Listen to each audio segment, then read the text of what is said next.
You are watching Yoho Television HD. Stay connected. दर्शकवृन्द, हामी Yoho update COVID-19 मा निरन्तर प्रत्यक्ष रहिरहेका छौं। योहो अपडेटमा कोभिड-19 को सन्तास यति बेला विश्वव्यापी रूपमा फैलिरहेको समयमा नेपालको सन्दर्भमा र विश्वव्यापी रूपमा नै के भइरहेको छ भनेर योहो टेलिभिजन मार्फत प्रत्यक्ष रूपमा हामी यहाँहरूसँग जोडिरहेका छौं। अहिलेसम्मको स्थितिको कुरा गर्ने भने 21,000 भन्दा बढीको ज्यान गइसकेको छ। गत डिसेम्बरबाट फैलिएको कोभिड-19 अर्थात् कोरोना भाइरसको संक्रमणबाट भने संक्रमितको संख्या 4 लाख भन्दा बढी रहेको छ। यही सन्दर्भमा नेपालमा पनि कोरोना भाइरसको सतर्कता अपनाउनको लागि सरकारले मंगलबार बिहान 6 बजेबाट लकडाउन गरेको छ। आज लकडाउनको तेस्रो दिन हो र हामीले निरन्तर रूपमा यहाँहरूसँग अपडेट गराइरहेका छौं। नेपाल सरकारले के सतर्कता अपनाइरहेको छ, कस्तो कस्तो ठाउँमा कस्तो कस्तो पहल गरिरहेको छ भन्ने विषयमा र यति बेला सबैजना घरमा बसेर जहाँ जसरी रहनु भएको छ त्यसरी नै आफ्नो स्वास्थ्यको ख्याल गर्दै रहिरहनु होला। हाम्रो तर्फबाट पनि यो आग्रह हो र यति बेला हामी विभिन्न स्थलगत रिपोर्टिङ मार्फत पनि कहाँको अवस्था के रहेको छ भनेर यहाँहरूलाई प्रत्यक्ष रूपमा जानकारी गराइरहेका छौं, जुन क्रम निरन्तर रहिरहनेछ। ससिताजी, एकदमै हामी निरन्तर रूपमा चाहिँ यो कोरोना अपडेट गराइरहेका छौं। विभिन्न जिल्लामा पनि हामीले फोन सम्पर्कबाट पनि त्यहाँ के कस्तो भइरहेको छ, कोरोनाबाट अहिले चाहिँ देशै सुनसानमा बसेको छ। लकडाउन भइसकेपछि चाहिँ सबै कुराहरू बन्द जस्तै छ, ठप पनि छ हैन। त्यसले गर्दाखेरि अति आवश्यक कुराहरूमा चाहिँ हामीले जोड दिएका छौं। कति गरिब हुनुहुन्छ, गरिबी हुनुहुन्छ, दैनिक काम गरेर खानुपर्ने अवस्था हुन्छ, दैनिकी छाक चाहिँ कसरी टार्नु भएको छ त्यसको लागि पनि हामीले चाहिँ त्यहाँका संबन्धित निकायको ध्यान पुगोस् भनेर पटक पटक त्यसप्रति पनि हामीले ध्यान आकर्षण गराएका छौं। र लगायत अहिले हामीले उपत्यका कुरा गर्नु पर्दाखेरि उपत्यका सुनसान छ, निकै व्यस्त देखिने सडकहरू खाली छन्, घरहरू सटरहरू बन्द रहेका छन् र सबैजना घरमा बसेर चाहिँ उहाँहरू यो कोरोना भाइरसबाट कसरी बस्ने भनेर चाहिँ बसिरहनु भएको छ। मास्क लगाउनु भन्छ, स्यानिटाइजरको प्रयोग गर्नु भएको होला पक्कै पनि, तर पनि विशेष गरी चाहिँ उहाँहरूले चाहिँ जुन स्वास्थ्यमा ख्याल गर्नु पर्यो, सरसफाइमा चाहिँ ख्याल गर्नु पर्यो हैन। मास्क मात्रै लगाइदिएमा चाहिँ हामी कोरोना भाइरसबाट बच्छौं भन्ने होइन कि हामीले सरसफाइमा पनि विशेष ध्यान दिनुपर्छ। हात धुनु पर्यो मिची हैन, 10 मिनेट भनेको छ र हामीले कोहीसँग कुरा गर्छौं भने कति दूरीमा टाढा बसेर चाहिँ कुरा गर्ने त्यो पनि हामीले ख्याल गर्नुपर्छ। र संक्रमणको चाहिँ डाक्टरहरूले चिकित्सकहरूले चाहिँ भन्नुभएको छ 14 दिनपछि चाहिँ त्यसको लक्षण देखिन्छ भनेर चाहिँ डाक्टरहरूले भनिरहनु भएको छ। त्यसमा पनि विशेष गरी चाहिँ स्वास्थ्यको ख्याल गर्नको लागि हामीले हात खुट्टाहरू लगायतका चाहिँ सरसफाइमा चाहिँ विशेष ध्यान पुर्याउनु पर्यो। शारदा, पक्कै पनि सजिताजी, जुन हामीले यो कुराहरू गरिरहेका छौं सबैजनाले थाहा पाइसक्नु भएको छ र यति बेला हामी स्थलगत रिपोर्टिङमा पनि रहेका छौं। स्थलगत रिपोर्टिङको क्रममा रहिरहनु भएको हाम्रो विक्रम श्रेष्ठजी हुनुहुन्छ, उहाँसँग यति बेला हामी जोडिने क्रममा रहेका छौं। विक्रमजी, यो कोभिड-19 को यो कहरको विषयमा तपाईलाई निरन्तर हामीले अपडेट गराइरहेका छौं। हैन त शारदाजी, हामी प्रत्यक्ष जोडिरहेका छौं के कहाँ के कस्तो भइरहेको छ भनेर। हामीले आम सर्वसाधारण आम नागरिकलाई चाहिँ घरमा बसी यो टेलिभिजन हेर्दै हुनुहुन्छ होला, तपाईलाई चाहिँ हामीले यो कोभिड-19 को बारेमा चाहिँ थप जानकारी गराइरहेका छौं। निरन्तर पक्कै पनि हामी गराइ नै रहनेछौं र नेपालको सन्दर्भमा कुरा गर्ने हो भने यति बेला कोभिड-19 को संक्रमणबाट 3 जना पोजिटिभ देखिएको छ। 1 जनालाई निको भइसकेको छ भने 2 जना उपचारको क्रममा हुनुहुन्छ। निको हुनुहुन्छ, निको होस् भन्ने हाम्रो कामना हो। पक्कै पनि डाक्टरहरूले चाहिँ जुन 2 जनाको उपचार भइरहेको छ टेकु अस्पतालमा उहाँहरूको अवस्था ठिकै छ भनेर जुन भनिरहनु भएको छ, पक्कै पनि उहाँहरू उपचाररत हुनुहुन्छ यति बेला। र अन्यले पनि यो संक्रमितबाट बच्नको लागि चाहिँ विभिन्न तीव्र रूपमा चाहिँ उहाँले सतर्कता अपनाइरहनु भएको छ। र यो क्रममा चाहिँ हामीले पनि यो टेलिभिजनले पनि विभिन्न रिपोर्टिङ गरेर आम नागरिकलाई सचेत गराउने काम पनि गरिरहेको छ। पक्कै पनि आम नागरिकलाई सचेत गराउने क्रममा स्वास्थ्य सम्बन्धी सचेतना सम्बन्धी भिडियो क्लिप्सहरू यहाँले हेरि नै रहनु भएको छ र हामीले हाम्रो सोसियल साइट्स त्यसैगरी योहो टेलिभिजन मार्फत पनि गराइ नै रहेका छौं।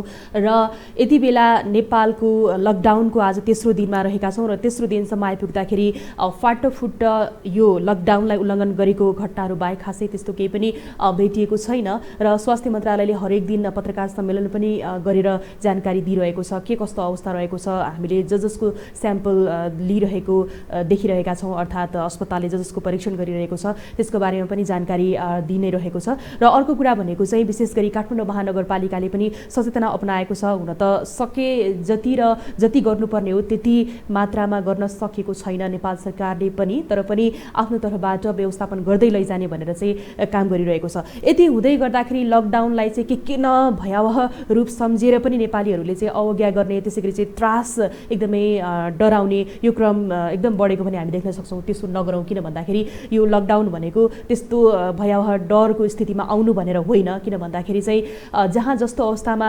रहिरहेको अवस्था रहेको छ त्यहीँ बसेर चाहिँ आनन्दले आफ्नो स्वास्थ्यको ख्याल गरौँ र विशेष गरी अति आवश्यक सामग्रीहरू जस्तो औषधि उपचार भयो, त्यसै गरी खाद्य सामग्रीहरू भयो, यी सामग्रीहरूको चाहिँ उपभोग गरेर बसौँ भनेर सरकारले दिएको यो एउटा आदेश हो र त्यसलाई चाहिँ भयावह रूप नसम्झौँ। सबैजनाको अर्जेन्ट काम हुन्छ, त्यो सबैलाई पर्ने एउटा खालको चाहिँ समस्या पनि हो र त्यसबाट पनि केही दिनको लागि भने चाहिँ अब हामी आफैले संयमता अपनाउनुपर्छ भनेर चाहिँ सरकारले यति बेला यो सतर्कता महामारीबाट बस्नको लागि सक्रियता अपनाएको छ। पक्कै पनि शारदाजी, सरकारले जसरी सक्रियता अपनाएको छ आम नागरिकले पनि होम क्वारेन्टाइनमा बसेर उहाँले पनि सक्रियता अपनाउनु भएको छ। पहिलो दिन जुन मङ्गलबार 6 बजे लकडाउनको पहिलो दिन थियो त्यसमा चाहिँ सवारी साधनहरू नियन्त्रणमा पनि लियो, प्रहरीले कारबाही पनि गरेको थियो, 1-2 जना पक्राउ पनि परेका थिए होइन। यो अहिले चाहिँ 3 दिनमा आइपुग्दाखेरि सरसर्ती हेर्नु पर्दाखेरि केही कम भएको हो कि लकडाउन भनेको हाम्रै लागि रहेछ, हाम्रै सुरक्षाको लागि, हाम्रै स्वास्थ्यको लागि रहेछ भनेर चाहिँ आम मानिसले बुझेको महसुस चाहिँ मैले गरेको छु। किनभने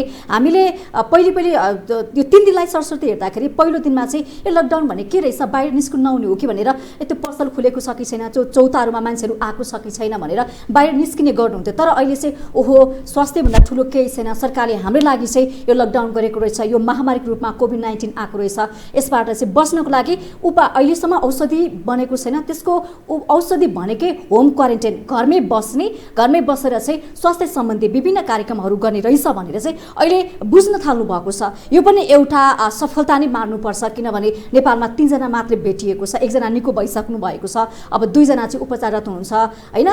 त्यसले गर्दाखेरि शारदाजी हामी निरन्तर चाहिँ यो अपडेट गराइरहेका छौँ। ओके, निरन्तर अपडेट गराउने क्रममा यति बेला नुवाकोटका प्रमुख जिल्ला अधिकारी द्रोण पोखरेल हाम्रो सम्पर्कमा हुनुहुन्छ। हामी उहाँसँग जानकारी लिँदैछौँ नुवाकोटमा के कस्तो अवस्था रहेको छ भनेर। द्रोणजी, हेलो। द्रोणजी, यहाँलाई यो समाचारमा स्वागत छ। धन्यवाद। अहिले लकडाउनको तेस्रो दिन नुवाकोटको अवस्था के रहेको छ यसको बारेमा जानकारी गराइदिनुहोस् न। नुवाकोटको अहिलेको अवस्था सामान्य छ, खास त्यस्तो अत्यावश्यक वस्तुहरूको कुनै अभाव छैन र हामीले यसको अनुगमन गरिरहेका छौँ र सबै जनताहरू शान्तिपूर्वक घरभित्रै रहनुभएको अवस्था छ।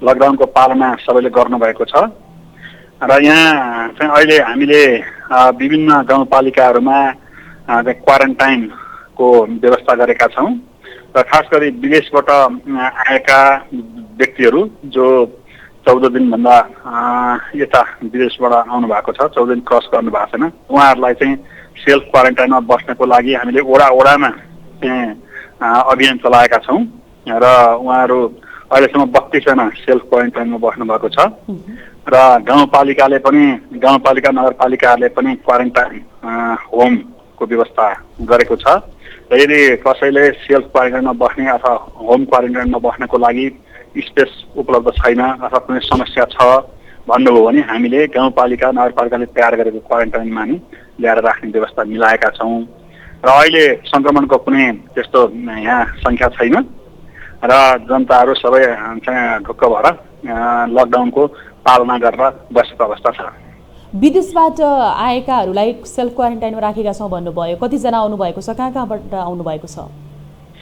विदेशबाट आउनुभएका व्यक्तिहरूको के कति सङ्ख्यामा आउनुभएको छ भनेर हामीले वडा वाइज लगत तयार गर्न भनेका छौँ र त्यसमा वडाका जनप्रतिनिधिहरू खट्नु भएको छ र त्यसमा प्रहरी सुरक्षाकर्मी पनि खटिएको अवस्था छ।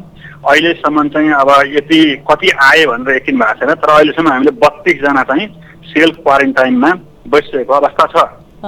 उहाँहरूलाई हामीले कन्भिन्स गरेका छौँ तपाईँहरू सेल्फ क्वारेन्टाइनमा बस्नुहोस् 14 दिनसम्म भनेर भनेका छौँ र त्यही आधारमा अहिले चाहिँ उहाँहरू बस्नु भएको छ र यसको अब कति सङ्ख्यामा विदेशबाट आउनु भएको थियो भन्ने कुरो चाहिँ अब इन्डियाबाट समेत गर्दाखेरि अब यसै भन्न सकिँदैन, तर अब विभिन्न चाहिँ क्षेत्रबाट आउनु भएको छ, त्यसले गर्दा त्यसको लगत लिने उहाँहरूलाई चाहिँ क्वारेन्टाइनमा राख्ने काम भइरहेको छ। जस्तो नुवाकोटमा चाहिँ यो सुरक्षाकर्मीहरूको उपस्थिति कस्तो छ? आज लकडाउनको तेस्रो दिन हो, त्यो पनि बताइदिनुहोस् न। अलिकति बुझ्दैन। जस्तो नुवाकोटमा के छ सुरक्षाको अवस्था, त्यो पनि बताइदिनुहोस् न। सुरक्षाको अवस्था अत्यन्त सामान्य छ, खास कुनै समस्या छैन। सुरक्षाकर्मीहरू चाहिँ जनतालाई यो लकडाउनको पालना गर्नको लागि सडकमा खटिनु भएको छ र जनताले स्वस्फूर्त रूपमा पालना गरेको अवस्था छ। कुनै समस्या छैन शान्ति सुरक्षाको, पूर्ण रूपमा स्थिति सामान्य छ। जस्तो अति आवश्यक खाद्य वस्तुहरू पनि अभाव हुन सक्छ यो अवस्थामा, त्यसमा चाहिँ कस्तो व्यवस्था गर्नुभएको छ? अहिलेसम्म अति आवश्यक खाद्यान्न लगायत अति आवश्यक वस्तुहरूको चाहिँ अभाव भएको अवस्था छैन र हामीले व्यापारीहरूलाई चाहिँ तपाईँहरूले आपूर्ति गर्नको लागि कुनै अभाव भएको ठाउँमा आपूर्ति गर्नको लागि गाडीको पास चाहिन्छ भने हामी पास उपलब्ध गराउँछौँ भनेर भनिसकेका छौँ र चाहिँ उहाँहरूले पनि अब त्यसरी चाहिँ यदि पुर्याउनु पर्ने अवस्था भयो भने हामी पास लिएर पुर्याउँछौँ र कहीँ पनि अभाव हुन दिँदैनौँ भनेर व्यापारी वर्गबाट पनि त्यो हामीलाई आश्वस्त बनाएको अवस्था छ र अहिलेसम्म हामीले अत्यावश्यक वस्तु यो चिज पाइएन भनेर कसैले पनि गुनासो गरेको अवस्था छैन। यस्तो सङ्क्रमणको नुवाकोट जिल्लाभरिमा चाहिँ सङ्क्रमणको लक्षण त्यस्तो कोही व्यक्तिमा त्यस्तो देखिया छ कि छैन? यसरी सङ्क्रमणको लक्षण आएको भन्ने देखिएको छैन। तथापि अब विदेशबाट आएका मान्छेहरू र कसलाई केही ज्वरो आछ भने अथवा रुगाखोकी लागेको छ अथवा खोकी चाहिँ जुन एकहोरो टाइपको खोकी राति लागेको छ भनेदेखि आउनुहोस् भनेर भनेको छ। त्यसरी यस्ता सबै लक्षण भएका मान्छेहरू अहिलेसम्म आएको छैनन् र हामीले विदेशबाट आएकालाई चाहिँ त्यस्तो लक्षण नदेखिए पनि 14 दिनसम्म चाहिँ क्वारेन्टाइनमा बस्नुहोस् है भनेर चाहिँ कन्भिन्स गरिराखेको अवस्था छ। जस्तो हजुर, जस्तो कि त्यहाँ ज्येष्ठ नागरिक पनि हुन सक्नुहुन्छ, दीर्घ रोगीहरू पनि हुन सक्नुहुन्छ, उहाँहरूको लागि उपचारको लागि चाहिँ कस्तो व्यवस्था गर्नुभएको छ?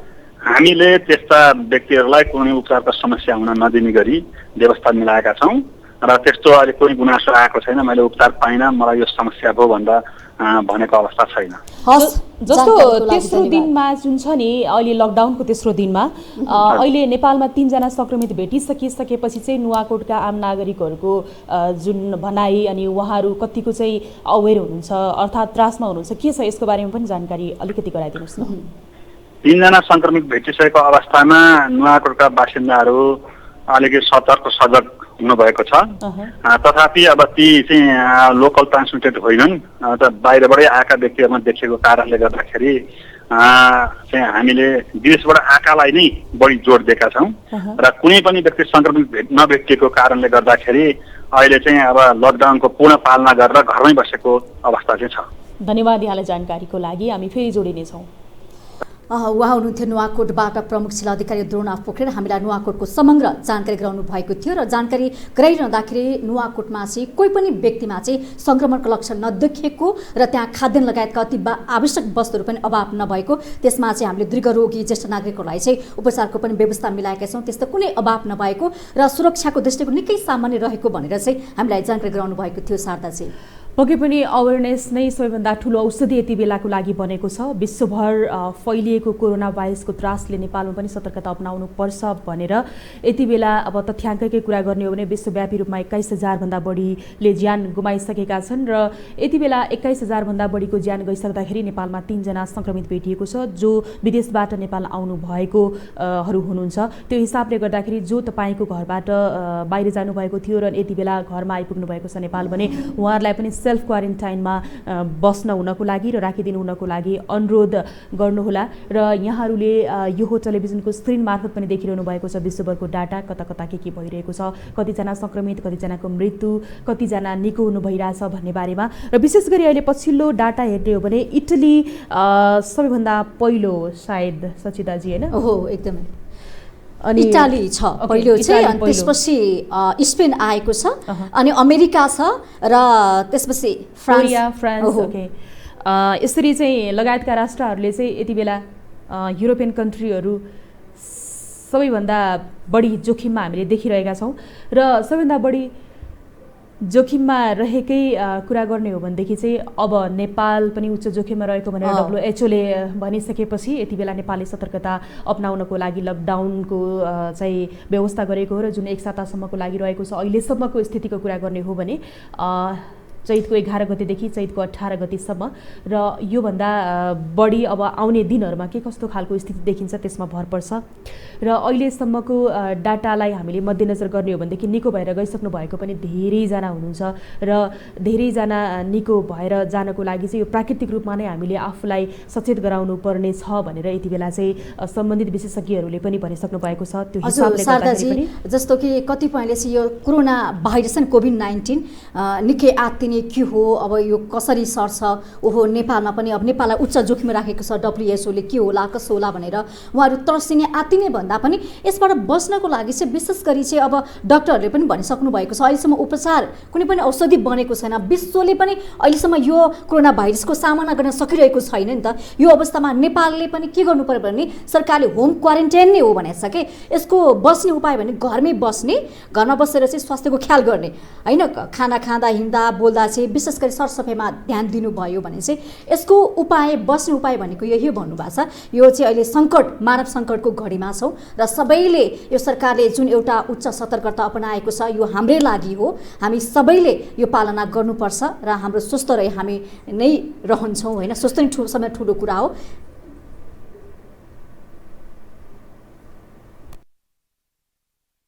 के दर्शकवृन्द यति बेला यो हो अपडेटमा हामी रहिरहेका छौँ। कोभिड-19 अपडेट हामीले निरन्तर रूपमा यहाँहरूसँग जोडिरहेका छौँ प्रत्यक्ष रूपमा र अपडेट गराइरहने क्रममा यति बेला काठमाडौँ उपत्यकामा अति आवश्यक सवारी यातायातहरूलाई चाहिँ पेट्रोल पम्पबाट इन्धन उपलब्ध गराउने कार्य भइरहेको छ र जसको लागि हाम्रो सहकर्मीले कुराकानी पनि गरिरहनु भएको छ। हामी एकैछिनमा त्यहाँ यहाँहरू समक्ष प्रत्यक्ष रूपमा जोड्नेछौँ र यो हो टेलिभिजनको यो जुन लाइभ अपडेट यहाँले हेरिरहनु भएको छ, यहाँबाट धेरै कुराहरू यहाँले जानकारी प्राप्त गरिरहनु भएको छ। पेट्रोल पम्पमा इन्धन भरिरहनु भएको छ, हामी यो देखाइरहेका छौँ तपाईँले दृश्य। हाम्रा सहकर्मी पासाङजीले चाहिँ यो दृश्य खिच्नु ल्याउनु भएको तयार पार्नु भएको हो र हामी देख्न सक्छौँ 4 पाङ्ग्रे 2 पाङ्ग्रे सवारी साधन गुडिरहेका छन् र इन्ची पास लिएर अनिवार्य रूपमा त्यस्तो कुनै अब अनिवार्य अथवा कुनै पनि त्यस्तो पर्यो भने चाहिँ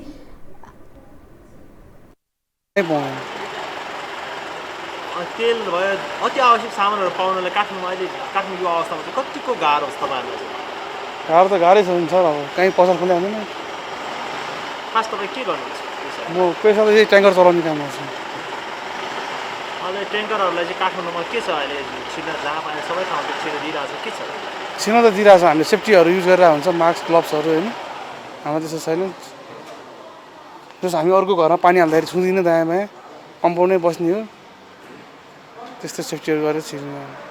तपाईँहरूले जुन मास्क युज गर्नुभएको छैन, पन्जर युज गर्नु, तपाईँहरूलाई के त्यस्तो खालको कुनै जाने सूचना आएको छैन? केही छ तपाईँहरू कसरी आफ्नो सुरक्षा कसरी अप्नाइरहनु? मास्क त युज गरेर सर त्यही छ सर, अनि गर्ने भएर एकछिन अहिले निकालेको मात्रै हो।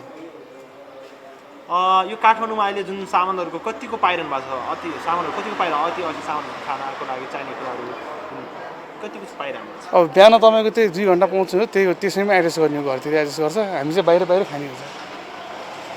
अनि सरकारले ल्याएको नीतिलाई के भन्नुहोस् तपाईँ? लकडाउन नीतिलाई त राम्रै भन्छु सर, हामी त जस यो हाम्रो लागि मात्रै होइन सबै जनताको लागि हो, त्यस्तो चिजहरू गर्नुमा राम्रै छ सर। तेल अब यस्तो अब हामीले यो बन्द हुनुभन्दा अगाडि हालेर राखेको थियो, फुल गरेर राखेको मेरो 4-5 दिनलाई चल्थ्यो, अनि यो पानीको त चलिरहनु पर्छ। त्यही भएर यहाँ तल चाहिँ हाम्रो नि यो फ्याक्ट्रीको साथीहरूले छ भनेर उयो दिएर म पनि अनि यहीँ हाल्न आइरहेको। काठमाडौँमा आजभोलि हिँड्नका लागि कतिको गाह्रो छ, समस्या छ, कतिको समस्या छ? अब यतिकै अब हिँड्नको लागि त समस्या नै छ, यो पानीको लागि चाहिँ अब त्यो यति साह्रो समस्या चाहिँ देखेन। त्यो एम्बुलेन्स र पानीको लागि चाहिँ तेलहरू कतिको पाइरहेछ तपाईँहरूले गाडीमा लगाउनलाई? तेल त अरू पम्पमा कुनैमा पनि छैन, यही हो सरकारी पम्पहरूमा चाहिँ दिइरहेको भनेको सुनेर म पनि अझ हाल्न आइरहेको थिएँ।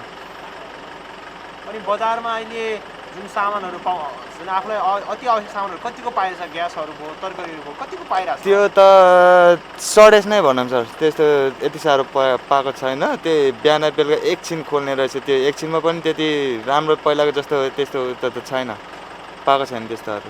अनि जुन सरकारले लकडाउनको प्रक्रिया ल्याएको छ त्यो कतिको सहज कतिको राम्रो छ? अब त्यो यो भने त अब लकडाउनको कुरामा चाहिँ अब सरकारले भन्दा पनि आफैले बुझेर हिँड्नुपर्ने हो त्यो एउटा अब सबै अब आफैले आफ्नो लागि नै हो त्यसै आफैले बुझेर हिँड्नुपर्ने एउटा त्यही छ त्यो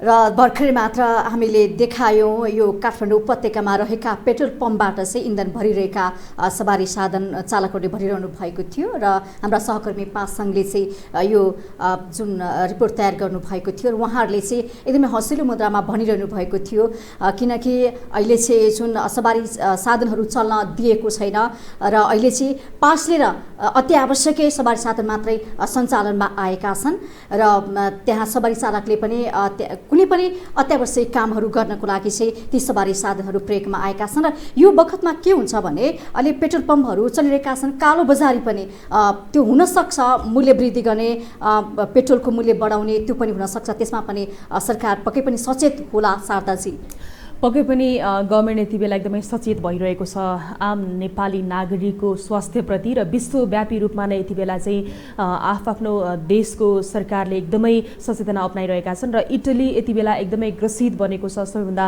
अग्रपङ्क्तिमा मृत्यु भइरहेको छ कोरोना भाइरस कोभिड-19 को संक्रमणबाट र त्यो हिसाबले गर्दाखेरि इटलीका राष्ट्रपतिले पनि यति बेला चाहिँ अब आफ्नो देशलाई कसरी बचाउने भनेर एकदमै भावुक भएर उनले आफ्ना कुराहरू बाहिर ल्याइसकेका छन् र विशेष गरी कुनै बेला इटलीलाई जोगाउनको लागि जनताहरू मरिहत्ते गर्न लागिरहेका थिए भने अहिले इटलीले जनतालाई जोगाउनको लागि मरिहत्ते गर्नुपर्ने स्थिति आइपुगिरहेको छ यो त इटलीको अग्रपङ्क्तिमा मृत्युको संख्या मृत्यु दर बढी भएको कारणले मात्र यो कुरा आएको र यति बेला यो मृत्यु दर अब कुन कन्ट्रीमा सबैभन्दा बढी हुने हो भनेर चाहिँ अनुमान गर्न सकिने अवस्था अहिले हाम्रो छिमेकी देश भारतमा पनि समाचारमा जनाए अनुसार 16 जनाले पनि ज्यान गुमाइसक्नु भएको छ र नेपाल पनि उच्च जोखिममा रहेको छ र नेपाल सरकारले पनि उच्च सतर्कता अपनाइरहेको छ र पक्कै पनि र यति बेला हामीले अपडेट गराइरहेका छौँ विश्वव्यापी रूपमा फैलिरहेको कोरोना भाइरसको त्रासको कारणले र यति बेला यम प्रसाद ढकाल प्रमुख जिल्ला अधिकारी कास्कीबाट हामीसँग हुनुहुन्छ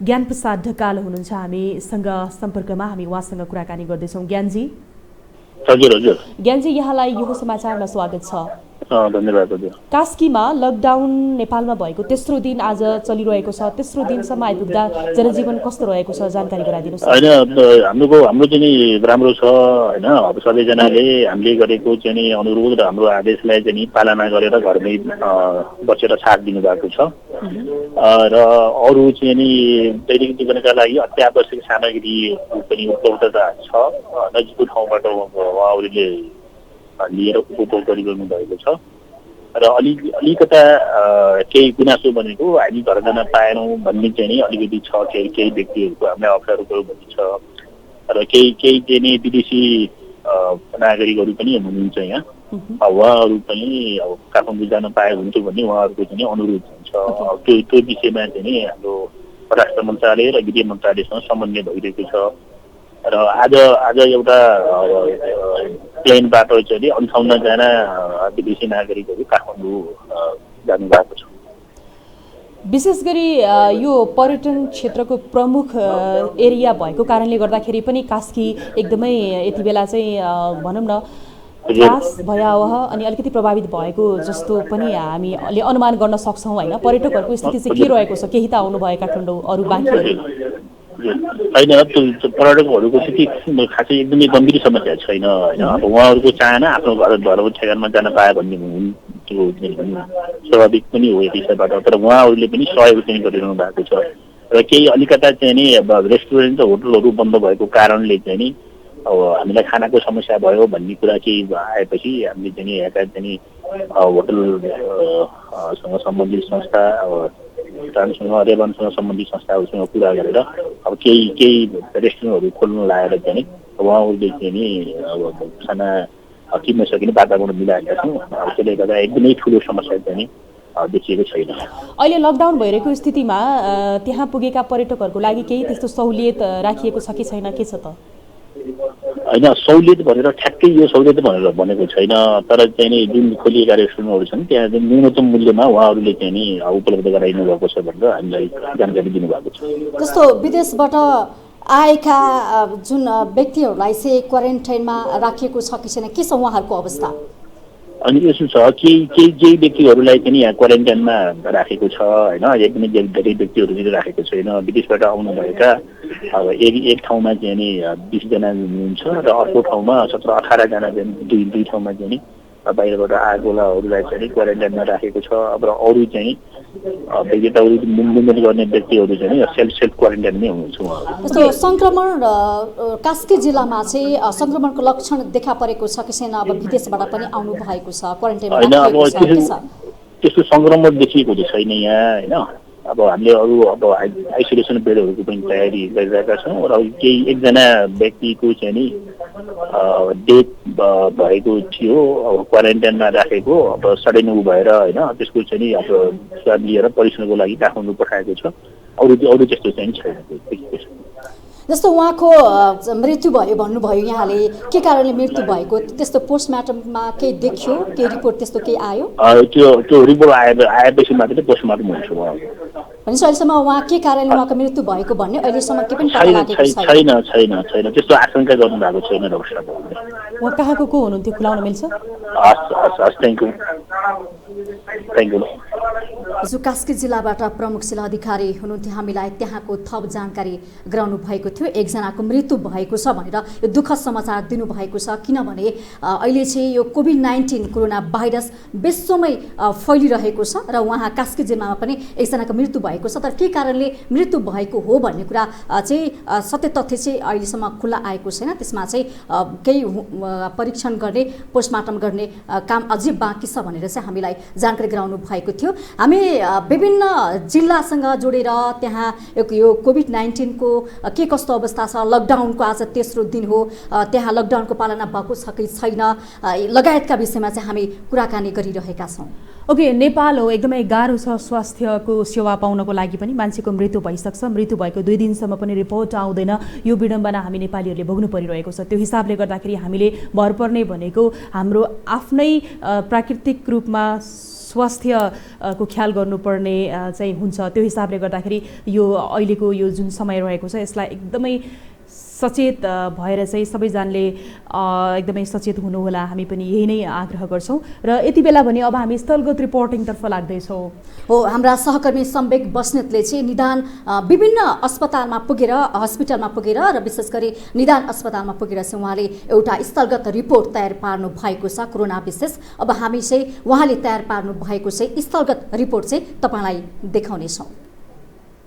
देशभरि निषेधाज्ञा सुरु भएको 3 दिन बित्न नपाउँदै अत्यावश्यक वस्तुहरूको अभाव देखिन थालेको छ। लकडाउनका कारण सवारी साधन मात्रै नभएर आवत जावत समेत रोकिएका कारण नियमित उपचारमा जानुपर्ने बिरामीहरू समस्यामा पर्न थालेका हुन्। सातामा 2 दिन डायलिसिसका लागि अस्पताल पुग्नुपर्ने बिरामीहरू यातायातका साधन नपाउँदा मर्कामा परेका हुन्।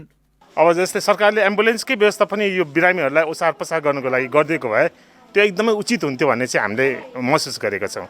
र अब हामीले डायलिसिस हप्ताको 2 चोटि गर्नुपर्छ र यो लकडाउन चाहिँ बढ्दै जाने हो भने त भोलिको दिनमा हामीलाई त जटिल समस्या हुन्छ।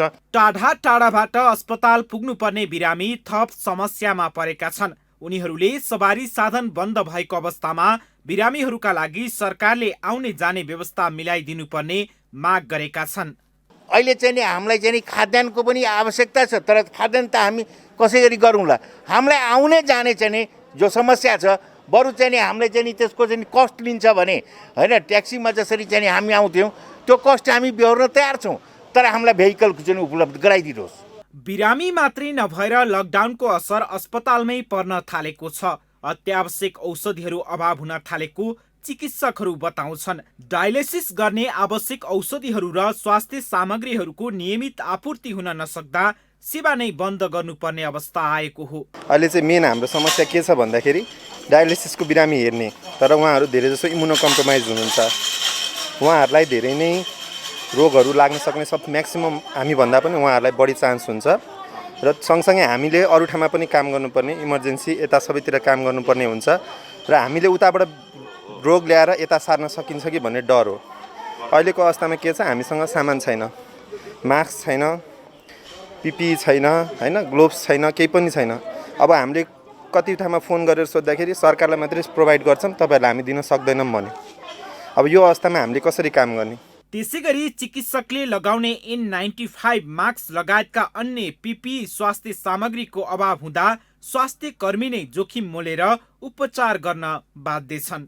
अब हामीले मेन डायलिसिस पेसेन्टलाई 4 घण्टा दिनुपर्ने ठाउँमा अहिले हामीले घटाएर 3 घण्टा, अब भोलिको दिनमा 2 घण्टा दिनुपर्ने पनि स्थिति आउन सक्छ हैन। सामान पनि धेरै नै पहिलाको भन्दा अब कम हुँदै गइरहेको छ। त्यो कारणले गर्दाखेरि चाहिँ अब सामान नै भएन भने त हामीसँग इक्विपमेन्टै भएन भने त भोलिको दिन डायलिसिस बन्द गर्नु पनि स्थिति आउन सक्छ। सरकारले अत्यावश्यक सेवाको नियमित आपूर्ति गर्ने बताइरहेको छ, तर सरकारले दाबी गरे जस्तो अस्पतालहरूमा अवस्था त्यस्तो देखिँदैन। दर्शकवृन्द, लकडाउनका कारण अस्पतालमा आवश्यक स्वास्थ्य सामग्रीको अभाव हुन जाँदा समस्या उत्पन्न भएको छ। यसमा सरकारले विशेष ध्यान दिन आवश्यक देखिएको छ। सहकर्मी विक्रम श्रेष्ठका साथमा सम्वेक बस्नेत, पुलचोक, ललितपुर। सहकर्मी सम्वेक बस्नेतले स्थलगत रिपोर्ट तयार पार्नु भएको त्यो रिपोर्ट तपाईँले हेरिसक्नु भएको छ। पक्कै पनि हाम्रा सहकर्मीहरू पनि विभिन्न अस्पतालमा पुगेर त्यहाँका चिकित्सकहरूसँग, त्यहाँका जुन बिरामीहरूसँग पनि उहाँले कुरा गर्नु भएको छ, रिपोर्टहरू तयार पार्नु भएको छ। कोभिड-19 को बारेमा चाहिँ बढीभन्दा बढी सचेतना जगाउने काम चाहिँ हामीले पनि गरिरहेका छौँ। पक्कै पनि अपडेट यहाँले यो टेलिभिजन मार्फत हेर्न सक्नुहुन्छ। हामीले कन्टिन्यू यहाँहरूसँग जोडिएर प्रत्यक्ष रूपमा देखाइरहेका छौँ विश्वभरका डाटा कहाँ के भइरहेको छ। अहिले महामारीकै रूपमा फैलिरहेको कोरोना भाइरसको सङ्क्रमणबाट नेपाल पनि बस्नुपर्छ भनेर अहिले लकडाउन यति बेला भइरहेको छ। एक साताको लागि आज तेस्रो दिनमा रहेका छौँ र यहाँहरूले यो टेलिभिजनको स्क्रिन मार्फत हेर्न सक्नुहुन्छ विश्वभरका डाटा। र यहाँहरूकै लागि भनेर स्वास्थ्य सचेतना अपनाउँदै यति बेला चाहिँ हरेक ठाउँमा हेल्प डेस्कहरू राखिएको छ। गुनासोहरू सुन्नको लागि पनि यति बेला गभर्मेन्टले नै तयार पारेको छ र विभिन्न प्रदेश सरकारले त्यसैगरी स्थानीय सरकारले चाहिँ गुनासो सुन्नको लागि र सचेतना अपनाउनको लागि क्वारेन्टाइनको व्यवस्थापन, त्यसैगरी औषधि उपचारको व्यवस्थापन गरिरहेको छ सक्दो, तर सही ठाउँमा पुग्नुपर्ने ठाउँमा पुगिरहेको छैन। र अर्कोतिर हाम्रो देशमा अन्धविश्वास भन्ने कुरा कहिले पनि नहट्ने जस्तै हामी यति बेला पनि देख्न सक्छौँ। र अहिलेकै उदाहरण हेर्ने हो भने जुम्लाको एउटा नगरपालिकामा चाहिँ कोरोना भाइरस भगाउनको लागि चाहिँ भगवतीको मन्दिरमा चाहिँ हाँस, कुखुरा, बोका चाहिँ यति बेला चाहिँ चढाएर चाहिँ यो कोरोना भाइरस भगाउने क्रममा चाहिँ भिडभाड भइरहेको कुरा पनि यति बेला बाहिर आइसकेको छ। यो हिसाबले गर्दाखेरि चाहिँ अन्धविश्वासबाट टाढै रहौँ हामी भन्न चाहन्छौँ। हामीले गलत सूचना भन्दा पनि सही के हो हैन, सही सत्य तथ्य भन्छौँ नि, सही कुरालाई चाहिँ हामीले मनन गरौँ। जुन नेपाल सरकारले पनि यो विश्वमा फैलिएको कोभिड-19 यो महामारीबाट बच्नको लागि चाहिँ लकडाउन गरेको छ। यसको पालना गर्नै पर्छ, किनभने यसको लागि यो पालन गरेर हामीले घरमा बसेर सेल्फ क्वारेन्टाइन भन्छ नि, घरमा होम क्वारेन्टाइनमा बसेर चाहिँ यसबाट बस्ने उपाय भनेको यही हो। हामीले चाँडोभन्दा चाँडो हामी घरमै बसौँ। घरमै कतिपय बसी पनि रहनु भएको छ, जस्तो कञ्चनपुरको तपाईँले जुम्लाको जुन कुरा उठाउनु भयो, त्यस्तो अन्य जिल्लामा पनि हुनसक्छ। त्यो नहोस्। त्यो कुरा चाहिँ आत्मविश्वास पनि हो। त्यहाँ चलन के थियो अरे भने केही कुराको महामारी फैलिसकेपछि देवीलाई पुकार्न जाने, अनि त्यसो गरिसकेपछि निको हुने एउटा आत्मविश्वास थियो आफैमा। तर अहिलेको समयमा त्यसरी भिडभाड गरेर त्यसरी जानु भनेको चाहिँ राम्रो होइन भन्ने सन्देश सबैले लिनुपर्छ भन्ने हो। जस्तो कोरोना भाइरसको अहिलेसम्म त औषधि नै बनेको छैन नि त, विश्वमै अहिले विश्व लागिरहेको छ यसको उपचार बनाउनको लागि, तर अहिलेसम्म त्यो औषधि बनिसकेको अवस्था छैन। त्यसले गर्दाखेरि चाहिँ सरकारले घरै बसेर यो रोगबाट भनौँ न, यो सङ्क्रमणबाट बस्न सकिन्छ भनिरहेको अवस्थामा चाहिँ हामी सबैले आफ्नो ठाउँबाट सुरक्षा सतर्कता अपनाऊ। जुन मास्क, सेनिटाइजर, साबुन पानीले मिचमिची हात धोऊ, घरमा बस्दा पनि कतिको दूरीमा बसेर कुरा गर्ने, बोल्ने हैन, आफ्नो वरपर छिमेकसँग चाहिँ त्यति घुलमिल नगर्ने, बाहिर ननिस्किने, भिडभाडमा नजाने। यदि तपाईँ पसलमा सामान किन जाँदै हुनुहुन्छ भने त्यहाँ भिड छ नजाने, टाढैबाट सामान लिने, त्यसरी पनि हामी बस्न सक्छौँ। बस्नको लागि उपायहरू अपनाउन पनि सक्छौँ। शारदा चाहिँ पक्कै पनि दूरी हामीले मेन्टेन गर्नुपर्छ र हरेक ठाउँमा जाँदाखेरि को भन्दा को कम भनेर एकदमै आफू अगाडि जाने क्रम हाम्रो नेपालीहरूको एकदमै अनुशासनहीन कामहरू रहेको छ, त्यसलाई चाहिँ हटाउनुपर्छ। र हामी निरन्तर यहाँहरूसँग अपडेटमा रहिरहनेछौँ। यो टेलिभिजन हेर्दै गर्नुहोला, हामी फेरि आउनेछौँ। अहिले हामी छुट्टिन्छौँ। रेहो टेलिभिजन निरन्तर यो कोभिड-19 कोरोना भाइरसबाटको यो सूचना प्रवाह गरिरहेको छ। बिदा हुन्छु, म सचिता र म शारदा थापा। हस्त नमस्कार।